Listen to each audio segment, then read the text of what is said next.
আপনার বাড়িতে কি আর্থিক সমস্যা চলছে? টাকা এলেও তা টিকছে না? বাস্তুশাস্ত্র বলছে এর কারণ হতে পারে নেতিবাচক শক্তি বা নেগেটিভ এনার্জি। আর এই সমস্যার সমাধানে সাহায্য করতে পারে একটা ছোট্ট জিনিস, লবণ। হ্যাঁ, ঠিকই শুনছেন। আজকে জানাবো কিভাবে সাদা লবণ ব্যবহার করে বাড়িতে আর্থিক সমৃদ্ধি ও শান্তি আনতে পারবেন। চলুন তাহলে শুরু করা যাক। প্রথমত যে উপকরণটি লাগবে তা হলো লবণ ও একটি কাঁচের বাটি। প্রথম টিপস হলো একটি কাঁচের বাটিতে সাদা লবণ রেখে দিন আপনার ঘরের দক্ষিণ পশ্চিম কোণে। এটা নেতিবাচক শক্তি শোষণ করে ঘরের মধ্যে পজিটিভ এনার্জি আনবে। এর ফলে বাড়িতে সুখ সমৃদ্ধি বজায় থাকবে এবং অর্থভাগ্য খুলে যেতে শুরু করবে। প্রতি 15 দিন অন্তর লবণ বদলে ফেলতে ভুলবেন না। পুরনো লবণ মাটিতে বা বাড়ির বাইরে ফেলে দিন। দ্বিতীয়ত, লবণ মেশানো জল দিয়ে ঘর মোছা শুরু করুন। দ্বিতীয় টিপস হলো সপ্তাহে অন্তত 2 দিন ঘর মোছার জলের সাথে 1 চিমটে লবণ মিশিয়ে দিন।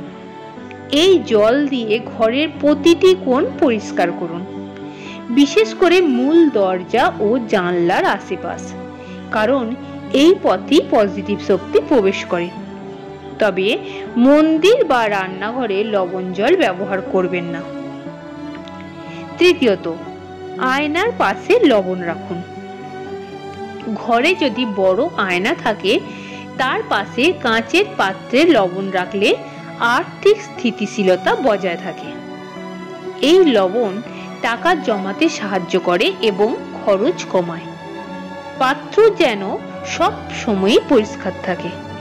এছাড়াও নীল মোমবাতি ও লবণের টিপসটি হলো আপনার ঘরের দক্ষিণ পূর্ব কোণ হলো অগ্নিকোণ, যা অর্থের জন্য অত্যন্ত গুরুত্বপূর্ণ।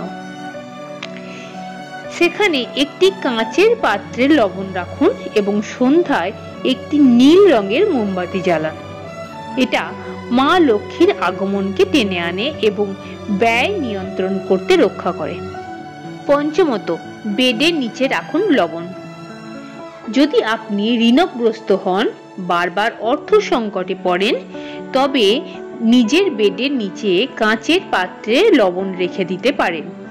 রাতারাতি ফল না পেলেও ধীরে ধীরে আর্থিক অবস্থার উন্নতি করতে শুরু করবে। মনে রাখবেন, একটি পাত্রে রাখা লবণ 15 দিন অন্তর বদলান। লবণ দিয়ে কোনো ধর্মীয় কাজ করবেন না। যেই লবণ দিয়ে বাস্তু ব্যবহারে কাজে লাগাচ্ছেন তা খাবার বা রান্নায় ব্যবহার করা যাবে না।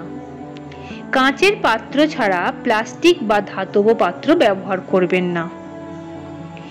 এই ছিল লবণ দিয়ে ধন সম্পদ বাড়ানোর বাস্তুশাস্ত্র টিপস। আপনি যদি নিয়মিত এই নিয়মগুলি মেনে চলেন বা অনুসরণ করেন, তাহলে ধীরে ধীরে আপনার জীবনেও আর্থিক স্থিতি আসতে শুরু করবে। ভিডিওটি ভালো লাগলে শেয়ার করুন এবং সাবস্ক্রাইব করতে ভুলবেন না।